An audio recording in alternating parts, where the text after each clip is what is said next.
Hello बच्चों, my name is Charu and welcome to Ingress.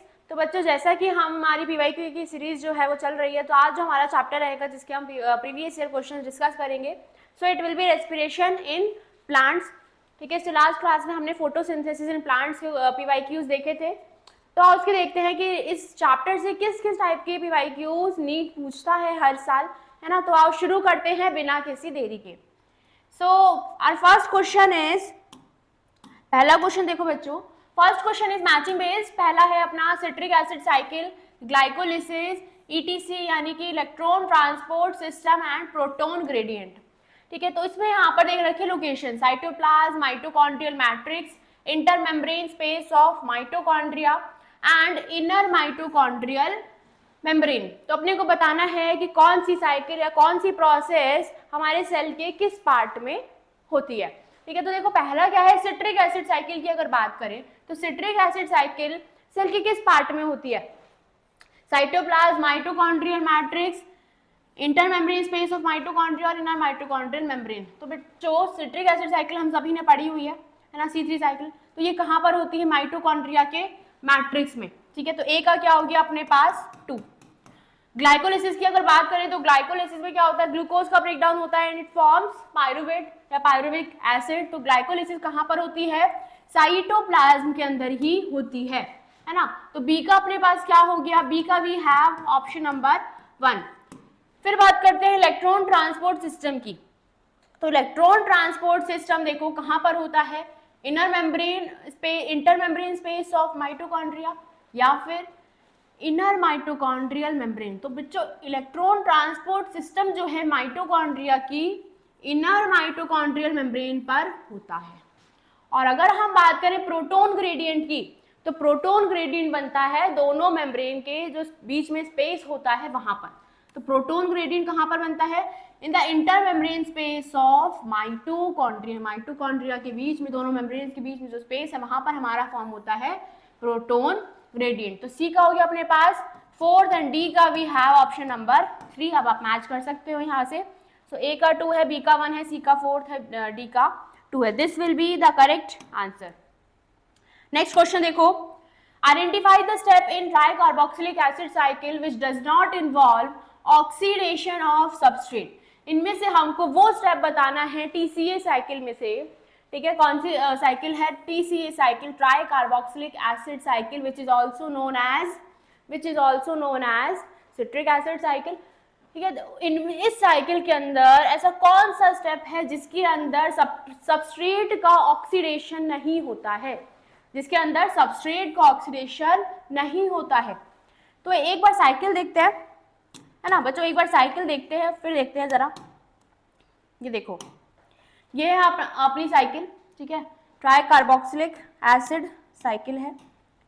तो यहां पर देखो ऑक्सीडेशन की अगर बात करें तो ऑक्सीडेशन क्या होता है, when there is loss of electron, जब इलेक्ट्रॉन का लॉस होता है, right, and often is a part of hydrogen, ये होता है। It forms a molecule and leaving, उसकी वजह से क्या होता है, it increase the oxidation state of the molecule, right. तो this process is typically associated with the transfer of electrons to the electron acceptor, जो रिड्यूस होता है इस प्रोसेस के अंदर। तो यहां पर जब हम बात करते हैं conversion of succinyl CoA to succinic acid, जब यहां पर हम बात करते हैं सक्सिनाइल CoA, जब सक्सिनिक एसिड में इसका कन्वर्जन होता है, so it does not involve oxidation of substrate. इसके अंदर सबस्ट्रेट का ऑक्सीडेशन नहीं हो रहा है। जब सक्सिनाइल CoA सक्सिनिक एसिड बना रहा है तो यहाँ पर सबस्ट्रेट का ऑक्सीडेशन नहीं हो रहा है। बाकी ऑप्शंस अगर देखें हम, मैलिक एसिड से ऑक्सैलो एसिटिक एसिड बनना, ठीक है, तो यहाँ पर देखो, यहाँ पर ऑक्सीडेशन हो रहा है सबस्ट्रेट का। और अगर हम बात करें सक्सिनिक एसिड से मैलिक एसिड जब बन रहा है, सक्सिनिक एसिड से जब मैलिक एसिड बन रहा है तो भी यहाँ पे सबस्ट्रेट का ऑक्सीडेशन हो रहा है। और अगर हम बात करें बच्चों आइसोसिट्रेट से अल्फा कीटोग्लूटारिक एसिड बनना, ठीक है, तो यहाँ पर भी सबस्ट्रेट का ऑक्सीडेशन हो रहा है। ठीक है, तो it is the only step जहां पर सबस्ट्रेट का ऑक्सीडेशन नहीं होता है। इज दिस क्लियर और नॉट? यहाँ पर समझ आ गई बात, क्लियर हुई? नेक्स्ट क्वेश्चन पर आए। नेक्स्ट क्वेश्चन देखो, दो स्टेटमेंट है अपने पास, ठीक है, पहली है असर्शन, दूसरी है रीजन। असर्शन पढ़ते हैं। Assertion, what is assertion? ATP is used eight 2 steps in glycolysis. ATP जो है ग्लाइकोलिसिस में 2 स्टेप्स में यूज होता है। दूसरा रीजन क्या दे रखा है इसमें? First, ATP is used in converting glucose into glucose 6 phosphate. पहला एटीपी कब यूज होता है? जब ग्लूकोज से ग्लूकोज 6 फॉस्फेट बनता है। और दूसरा एटीपी यूज होता है in the conversion of fructose 6 phosphate into fructose 1,6 diphosphate. दूसरा ग्लूकोज कब यूज होता है? जब फ्रक्टोज 6 फॉस्फेट किस में कन्वर्ट होता है? इनटू फ्रक्टोज 1,6 बिसफॉस्फेट में। ठीक है, तो यहां पर जो है दोनों ही स्टेटमेंट बच्चों क्या है? दोनों ही statement are correct. These both statement are correct. Assertion भी ट्रू है और रीजन भी करेक्ट एक्सप्लेनेशन है किसका? असर्शन का। क्योंकि ग्लाइकोलिसिस में जो 2 एटीपी यूज होते हैं वो इन्हीं 2 स्टेप्स में यूज होते हैं। So the correct answer will be option number D. Of both assertion reason are true and R is the correct explanation of assertion. Is this clear? Glycolysis बच्चों अच्छे से याद होनी चाहिए अपने को, सारी ही cycle step wise with enzymes, कहाँ पर ऑक्सीडेशन हो रहा है, कहाँ पर सबस्ट्रेट लेवल फॉस्फोराइलेशन हो रहा है, तो इन बीच में से कई क्वेश्चन पूछे जाते हैं। नेक्स्ट क्वेश्चन देखो बच्चों, ये भी मैचिंग बेस्ड है। यहां पर देखो, oxidative decarboxylation, glycolysis, oxidative phosphorylation and tricarboxylic acid cycle, TCA cycle, इनमें से किससे रिलेटेड क्या चीज है ये बताना है अपने को।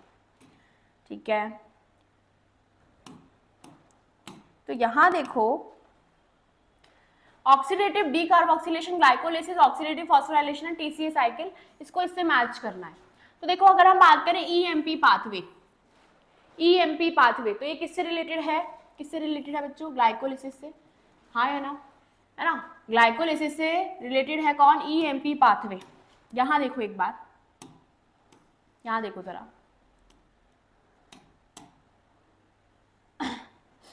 तो देखो ग्लाइकोलिसिस जो है it was given by 3 scientist, Embden, Meyerhof and J Parnas. इसीलिए ग्लाइकोलिसिस को EMP पाथवे भी बोला जाता है।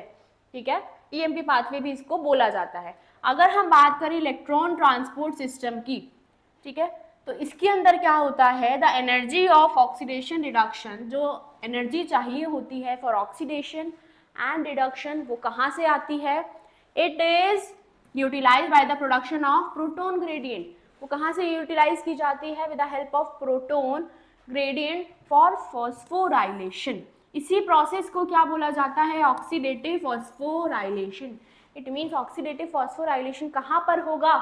इलेक्ट्रॉन ट्रांसपोर्ट सिस्टम के अंदर होगा।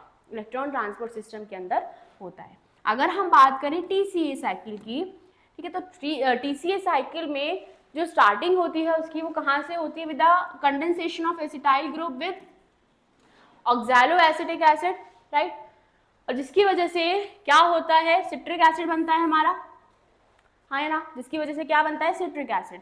और यहाँ पर ये जो रिएक्शन हो पाती है, इसमें एक एंजाइम यूज होती है जिसका नाम है सिट्रेट सिंथेज। क्या नाम है इसका? सिट्रेट सिंथेज नाम है। तो अब देखो, वापस क्वेश्चन पर चलते हैं। ठीक है, वापस क्वेश्चन पर आओ। ये देखो, तो ऑक्सीडेटिव डीकार्बोक्सिलेशन कहां पर होगा? Pyruvate dehydrogenase. ग्लाइकोलिसिस जो है किससे रिलेटेड है? EMP pathway. ऑक्सीडेटिव फॉस्फोराइलेशन कहां पर होगा? ETS, electron transport system.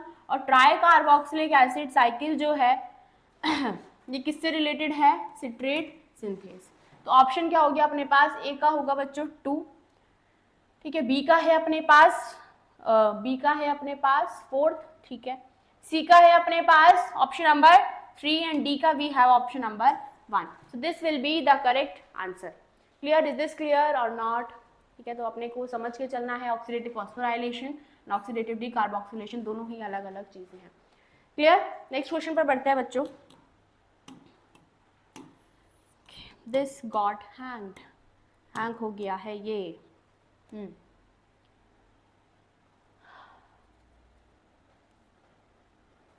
एक मिनट रुको, ये हो गया अपना हाँ, नेक्स्ट क्वेश्चन देखो, नेक्स्ट क्वेश्चन आ गया है, हाउ मेनी टाइम्स, क्या बोल रहा है, how many times decarboxylation occurs during each TCA cycle. हर एक टीसीए साइकिल में, ट्राई कार्बोक्सिलिक एसिड साइकिल में डीकार्बोक्सिलेशन जो है वो कितनी बार होता है।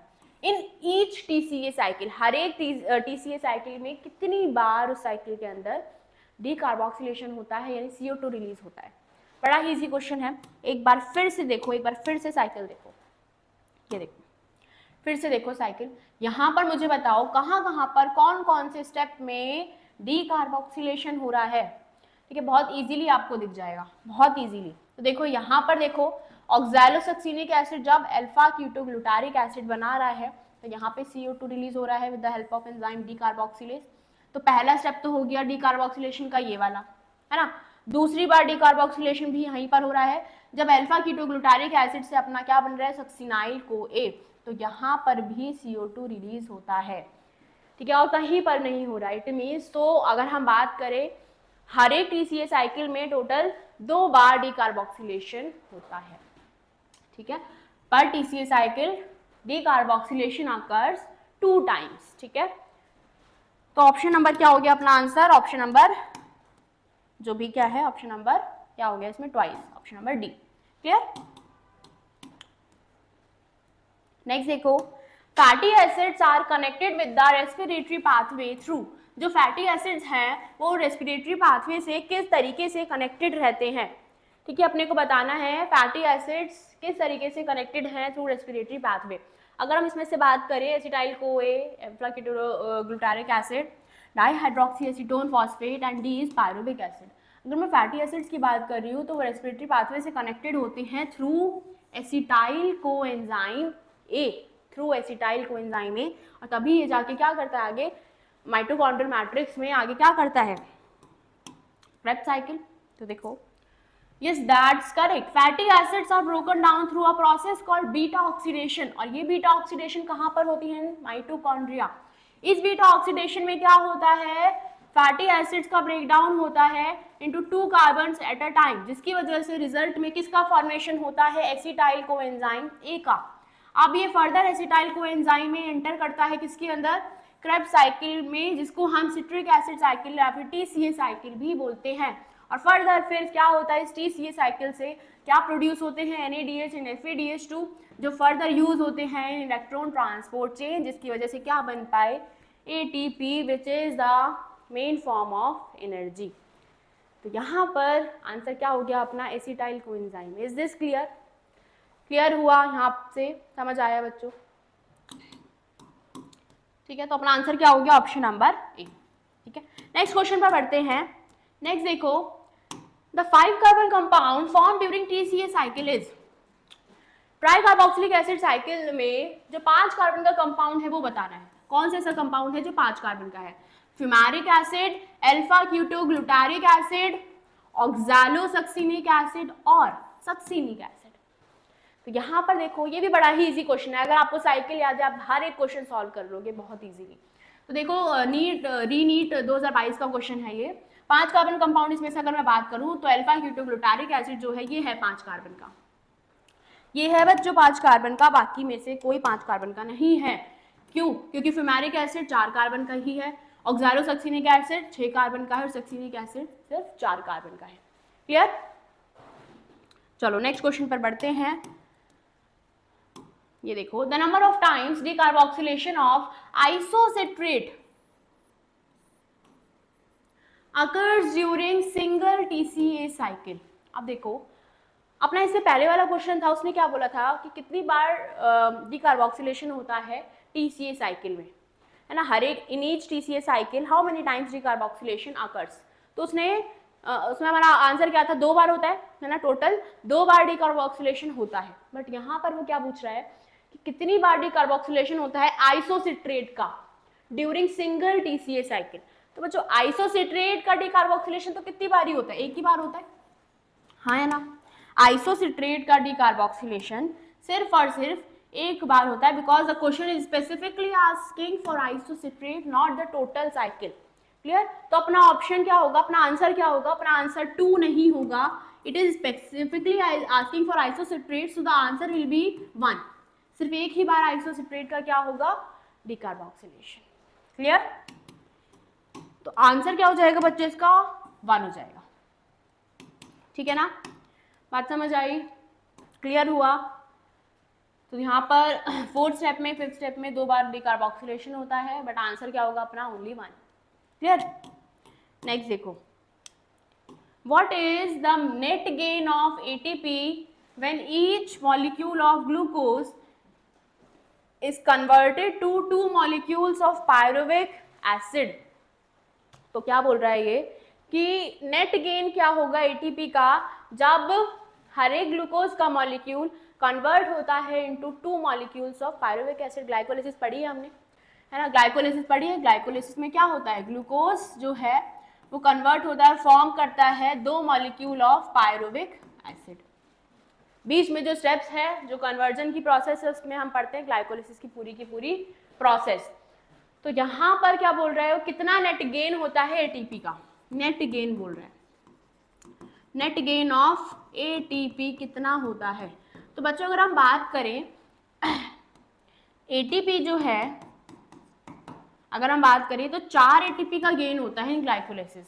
ठीक है, ग्लाइकोलिसिस में 4 एटीपी का गेन होता है, जिनमें से कि यूज हो जाते हैं 2, जिसमें कि ग्लाइकोलिसिस की प्रोसेस में 2 एटीपी यूज होते हैं, है ना. तो अपना नेट गेन कितना रह जाता है एटीपी का, नेट गेन अपना क्या रह गया, सिर्फ 2. तो इसमें पूछा है नेट गेन ऑफ एटीपी, तो अपना आंसर क्या होगा, अपना आंसर होगा बच्चों 2. 4 नहीं करना है, ठीक है, क्योंकि इन 4 में से 2 एटीपी साइकिल में ही यूज हो जाते हैं, इसलिए अपना आंसर क्या होना चाहिए, ऑप्शन नंबर 2. मतलब क्या होना चाहिए, 2. Net gain of ATP is 2. Clear? Next देखिए बच्चों, so our next question is what amount of energy is released from glucose during lactic acid fermentation. तो क्या बोल रहा है ये कि कितनी अमाउंट ऑफ एनर्जी रिलीज होती है ग्लूकोज में से जब लैक्टिक एसिड फर्मेंटेशन होता है. ठीक है, जब लैक्टिक एसिड फर्मेंटेशन होता है तो ग्लूकोज कितनी एनर्जी रिलीज करता है. तो बच्चों एनर्जी जो है लैक्टिक एसिड फर्मेंटेशन में बहुत ज़्यादा कम रिलीज होती है, and the answer is less than 7%. Less than 7% energy release होती है लैक्टिक एसिड फर्मेंटेशन में. बात समझ आई? ऑप्शन क्या हो गया, इन चारों में से सबसे ज्यादा कम, 7% से भी कम एनर्जी का रिलीज होता है. ठीक है, तो ये चीज ध्यान रखनी है, और ये प्रोसेस भी आपने पढ़ी होगी लैक्टिक एसिड फर्मेंटेशन की. नेक्स्ट क्वेश्चन देखते हैं बच्चों, which of the following statements is incorrect. इनमें से कौन सी स्टेटमेंट जो है वो इनकरेक्ट है. तो देखो स्टेटमेंट देखो, पहली है during aerobic respiration role of oxygen is limited to terminal stage. Aerobic respiration में ऑक्सीजन का रोल टर्मिनल स्टेज पर ही लिमिटेड है. बिल्कुल सही बात है, this is the correct statement. In electron transport chain, ठीक है, 1 molecule of NADH plus H plus gives rise to 2 ATP. It gives rise to 2 ATP. क्या है ये, गलत है ये, because it gives rise to 3 ATP ना कि 2 ATP, and 1 FADH2 gives rise to 3 ATP. So this is also incorrect. 1 FADH2 only give rise to 2 ATP. तीसरी क्या है statement, ATP synthesized through complex fifth. ATP जो है complex fifth बनाता है. Oxidation reduction reactions produce proton gradient in respiration. तो this is also correct. दोनों ही स्टेटमेंट करेक्ट हैं. So the only incorrect statement is this. ठीक है, क्लियर हुई बात समझ आई बच्चों. नेक्स्ट क्वेश्चन पर आए, नेक्स्ट क्वेश्चन पर चलते हैं. यहाँ पर आप पढ़ भी सकते हो कि रेस्पिरेशन की प्रोसेस में the process of ATP synthesis, वो हमें केमियोस्मोसिस में हम पढ़ते हैं, जिसमें प्रोटॉन ग्रेडियंट जो है वो चाहिए होते हैं अपने को, रिक्वायर्ड है फॉर एटीपी सिंथेसिस. ETC में 1 NADH plus H plus produces 3 ATP while 1 FADH2 produces 2 ATP. ठीक है, बाकी ये दोनों भी स्टेटमेंट क्या है, करेक्ट है. नेक्स्ट क्वेश्चन पर बढ़ते हैं आगे. ये देखो, the number of substrate level phosphorylation in 1 turn of citric acid cycle is. अच्छा, क्या बोल रहा है ये कि कितने number of substrate level phosphorylation होते हैं सिट्रिक एसिड के 1 टन में। ठीक है, सिट्रिक एसिड हमने पढ़ी है, बहुत बार अभी देख भी चुके हैं। सिट्रिक एसिड साइकिल में कितने नंबर में सबस्ट्रेट लेवल फॉस्फोराइलेशन होता है, कितनी बार सबस्ट्रेट लेवल फॉस्फोराइलेशन होता है। 1 टन की बात करी है तो भाई सबस्ट्रेट लेवल फॉस्फोराइलेशन सिर्फ एक ही बार होता है, ओनली 1 टाइम इन 1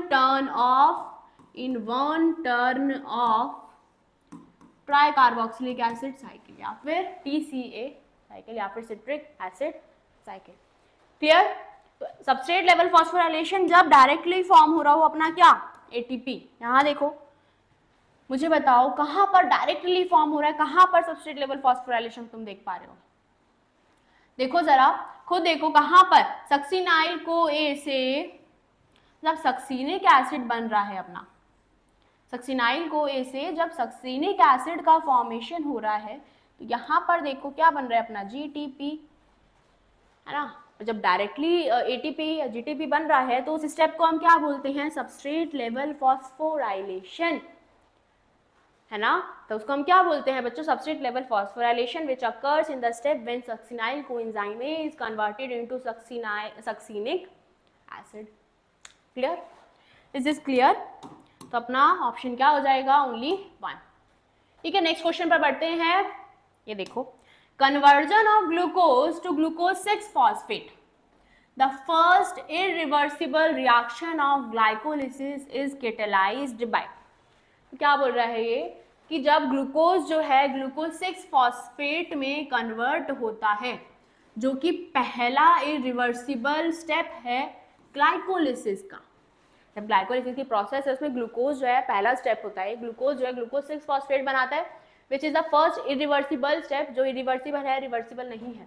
ठीक है, तो इसके लिए कौन सी एंजाइम यूज होती है, एल्डोलेज, हेक्सोकाइनेज, इनोलेज और फॉस्फोफ्रक्टोकाइनेज। इनमें से कौन सी एंजाइम यूज होती है during this step. So the enzyme used in the conversion of glucose to glucose 6 phosphate is hexokinase। कौन सी एंजाइम यूज होती है बच्चों, हेक्सोकाइनेज यूज होती है। ठीक है, हेक्सोकाइनेज। तो ग्लाइकोलिसिस क्या है, glycolysis is the anaerobic enzymatic conversion of glucose to lactate और pyruvate resulting in energy stored in the form of ATP। ठीक है, तो दो ग्लाइकोलिसिस की प्रोसेस में 2 इरिवर्सिबल स्टेप्स हैं, सिर्फ ऐसे स्टेप्स जो इरिवर्सिबल हैं वो सिर्फ 2 ही हैं। पहला तो यही है कि जब ग्लूकोज से ग्लूकोज 6 फॉस्फेट बन रहा होता है with the help of enzyme hexokinase. ठीक है, दूसरा स्टेप क्या है, जब कन्वर्जन होता है फ्रक्टोज 6 फॉस्फेट का to fructose 1,6 bisphosphate, this is catalyzed by the enzyme phosphofructokinase। So this is the second step which is irreversible in glycolysis। बात समझ आई। अगर आपको नहीं पता था तो अभी ध्यान से सुन लो, ये दोनों स्टेप ग्लाइकोलिसिस के इरिवर्सिबल हैं। और कौन सी एंजाइम यूज हो रही है, पहले स्टेप में हेक्सोकाइनेज, दूसरे स्टेप में फॉस्फोफ्रक्टोकाइनेज यूज हो रही है। ये आपको याद होना चाहिए अगर अभी तक आपने याद नहीं करा है तो। ठीक है, नेक्स्ट क्वेश्चन पर चले क्या बच्चों, देखो नेक्स्ट क्वेश्चन पर आते हैं। 2019 का क्वेश्चन है, where is the respiratory electron transport system located in plants. क्या बोल रहा है ये कि प्लांट्स के अंदर ETS इलेक्ट्रॉन ट्रांसपोर्ट सिस्टम कहाँ पर लोकेटेड होता है, intermembrane space, mitochondrial matrix, outer mitochondrial membrane और इनर माइटोकॉन्ड्रियल मेम्ब्रेन। तो भाई ETS तो कहाँ पर होता है, ETS तो हमेशा कहाँ होगा, इन इनर माइटोकॉन्ड्रियल मेम्ब्रेन। ठीक है, कहाँ पर होगा बच्चों, इन इनर माइटोकॉन्ड्रियल मेम्ब्रेन में सिचुएटेड होता है कौन, हमारा इलेक्ट्रॉन ट्रांसपोर्ट सिस्टम या फिर इलेक्ट्रॉन ट्रांसपोर्ट चेन। क्लियर, तो बड़ा ही इजी क्वेश्चन था ये। माइटोकॉन्ड्रिया के इनर मेम्ब्रेन में ETS होगा इन प्लांट्स। रेस्पिरेटरी क्वेश्चन पर क्वेश्चन है, अच्छा देखो क्या क्वेश्चन है, RQ वैल्यू पूछी है ऑफ ट्राइपाल्मिटिन। ठीक है, ट्राइपाल्मिटिन की क्या पूछी है, RQ रेस्पिरेटरी क्वेश्चन पूछा है, क्या होगा 0.9, 0.7, 0.07, 0.09, सारी ही वैल्यूज 1 से कम है। ठीक है, 1 से कम है ट्राइपाल्मिटिन की। तो मुझे बताओ रेस्पिरेटरी क्वेश्चन हम किस तरीके से निकालते हैं। तो रेस्पिरेटरी क्वेश्चन में हम क्या लिखते हैं, सबसे पहले कि कितना अमाउंट ऑफ CO2 जो है वो रिलीज होता है और कितना अमाउंट ऑफ ऑक्सीजन जो है कंज्यूम होता है। तो इससे हम क्या निकालते हैं, किसी भी कंपाउंड का रेस्पिरेटरी क्वोशिएंट। ठीक है, तो यहाँ पर देखो respiratory quotient amount of CO2 release divided by amount of oxygen, ये क्या है, ऑक्सीजन कंज्यूम। ठीक है, तो यहाँ पर देखो ट्राइपार्मेटिन जो है इसका फॉर्मूला होता है C51H98 एंड O6। इसमें ऑक्सीजन जो है वो कितना कंज्यूम हो रहा है, 145, तो यहाँ पर आ गया 145 O2। CO2 कितना कंज्यूम रिलीज हो रहा है, 102 CO2, तो यहाँ पर आ गया 102 CO2। इसको डिवाइड करेंगे तो ऑब्वियसली देखो ऑक्सीजन ज्यादा है और CO2 कम है ना, तो आंसर जो आएगा वो क्या आएगा, 1 से कम ही आएगा डिवाइड करके, है ना। तो क्या आ रहा है अपना 0.7 रेस्पिरेटरी क्वोशिएंट। ठीक है, किसका, ट्राइपार्मेटिन का। अब क्वेश्चन क्या है, क्या मैम हमको ये याद रखने की जरूरत है वैल्यूज कि 102 CO2 जो है वो रिलीज हो रहा है और 145 ऑक्सीजन जो है वो कंज्यूम हो रहा है। तो बच्चों कुछ रेस्पिरेटरी क्वेश्चन की वैल्यूज आपको डायरेक्टली याद होनी चाहिए, ठीक है, ताकि आपको एग्जाम में बिल्कुल ज्यादा दिमाग लगाना ना पड़े। तो रेस्पिरेटरी क्वेश्चन जो है ट्राइपार्मेटिन का 0.7 ये आपको याद होना चाहिए। ठीक है, अगर याद नहीं है तो इसको याद कर लो, कुछ वैल्यूज याद रख लो RQ की। ठीक है, कुछ कंपाउंड्स की जो जरूरी है। नेक्स्ट क्वेश्चन देखते हैं इसी के साथ। नेक्स्ट क्वेश्चन क्या है, in which of the statement is incorrect, इनमें से कौन सी स्टेटमेंट जो है वो इनकरेक्ट है। पहली स्टेटमेंट देखो क्या है, enzymes of TCA cycle are present in mitochondrial matrix. TCA cycle के एंजाइम माइटोकॉन्ड्रियल मैट्रिक्स में प्रेजेंट होती है। भाई TCA साइकिल जब होती यही है तो यहीं पर एंजाइम्स भी होंगी, तो बिल्कुल सही है। ग्लाइकोलिसिस साइटोप्लाज्म या साइटोसोल में होता है, हाँ या ना, बिल्कुल। Glycolysis occurs in cytosol. Oxidative phosphorylation जो है takes place in outer mitochondrial membrane. So this is incorrect. क्यों, क्योंकि ऑक्सीडेटिव फॉस्फोराइलेशन कहाँ होता है बच्चों, इनर माइटोकॉन्ड्रियल मेम्ब्रेन में होता है। ठीक है, तो this will be incorrect. Fourth statement है glycolysis operates as long as it is supplied with NAD that can pick up hydrogen atoms. ठीक है, तो this statement is also correct. Only incorrect statement is this. ठीक है, next question पर बढ़ते हैं। ये देखो, what is the role of NAD plus in cellular respiration? Cellular respiration में NAD plus का क्या रोल है? It functions as an enzyme. ये एक एंजाइम की तरह फंक्शन करता है, या फिर ये एक इलेक्ट्रॉन कैरियर की तरह काम करता है, या फिर ये एक फाइनल इलेक्ट्रॉन एक्सेप्टर है फॉर एनारोबिक रेस्पिरेशन, या फिर ये एक न्यूक्लियोटाइड सोर्स है ATP सिंथेसिस या फॉर्मेशन के लिए। तो क्या इसमें करेक्ट होगा बच्चों, NAD प्लस जो है सेलुलर रेस्पिरेशन में इलेक्ट्रॉन कैरियर की तरह काम करता है। किसकी तरह, इलेक्ट्रॉन कैरियर की तरह। ये नहीं पता था, इसका आंसर नहीं आता था, तो अभी ध्यान से देख लो और याद कर लो। It functions as an electron carrier. Is this clear? ठीक है, तो यहाँ पर जो हमारे PYQs हैं, जो भी हमने देखे, उनके कॉन्सेप्ट जो देखे उनसे रिलेटेड, ठीक है, वो हम जो है जिस तरीके से क्वेश्चंस में पूछे जाते हैं ना बच्चों कॉन्सेप्ट्स, तो उस तरीके से अपने को पता होना चाहिए कि किस टॉपिक से सबसे ज़्यादा क्वेश्चंस आ रहे हैं, है ना। तो यहाँ पर ये चैप्टर ऐसा है कि सारे ही टॉपिक्स इंपॉर्टेंट है, ज़्यादा बड़ा चैप्टर है नहीं अपना, है ना, समझने वाला चैप्टर है। तो अगर आप एक बार समझ लोगे, डरना नहीं है प्लांट फिजियोलॉजी से, एक बार समझ लोगे तो सारे क्वेश्चन सॉल्व कर पाओगे, क्योंकि चैप्टर ऐसा नहीं है कि आप इसको छोड़ दोगे तो नीट में सिलेक्शन हो जाएगा, नीट में अच्छे मार्क्स ले आओगे। ये चैप्टर्स ऐसे हैं प्लांट फिजियोलॉजी के जिनको आपको करके ही जाना पड़ेगा, चाहे आपको इतना भी इसको चैप्टर्स को निग्लेक्ट करो। So the correct strategy is कि चैप्टर को पढ़ो, समझने की कोशिश करो, ठीक है, फिर उसके क्वेश्चन सॉल्व करो, फिर दोबारा से चैप्टर की थ्योरी को रिलेट करो क्वेश्चंस के साथ, and then you will be able to solve maximum of questions correctly. ठीक है, तो मिलते हैं इसी के साथ नेक्स्ट क्लास में, तब तक के लिए good bye and keep learning.